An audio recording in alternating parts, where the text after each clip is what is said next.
Hi, it's Mike Wood from Telstra here, and we're very privileged to be able to be testing the new Narda probes.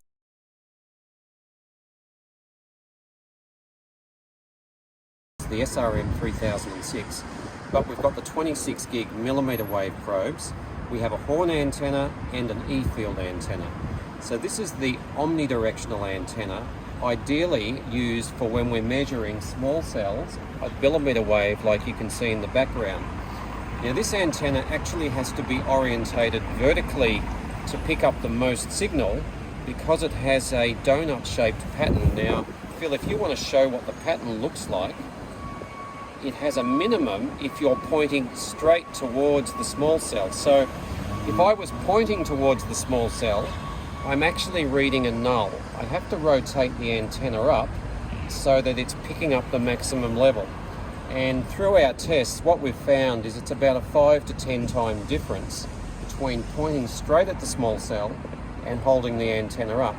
Now this is probably going to be ideal for when you're on site doing compliance boundary tests, or if indeed we're checking the background level of small cells like we're here today. So I'm holding the probe up, I'm moving it around to get a peak reading, and as we found before, when we compared it to the horn antenna, the results were very close. So that's what we're doing here, testing millimetre wave 5G live in Melbourne using the new Narda 26 gig probe.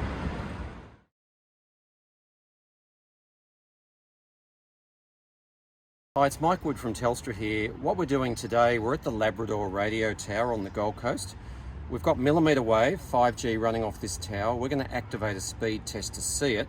I'm going to hit the speed test, then turn this on, and we'll have a look and see what we see.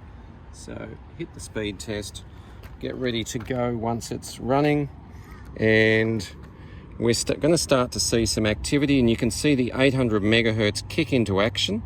And when it finishes, I'm going to hit the hold button, and just about finished, and I'll hit the hold button now. We'll evaluate it and we'll integrate it, and we were measuring 0.001% of the safety limit, and we're not far from the base of the tower. So at the moment we've got the horn antenna, and this is really what you need when you need greater sensitivity, but you do have to point it directly towards the source. And the other good thing is it minimises any pickup from, say, a device or a phone because it's pointing towards the tower. When you're on a rooftop or you're very close to a small cell or an antenna, that's when you might use the omnidirectional antenna. So Narda have two probes. This is the horn, the other one's the omni, and we're demonstrating and testing uses of both.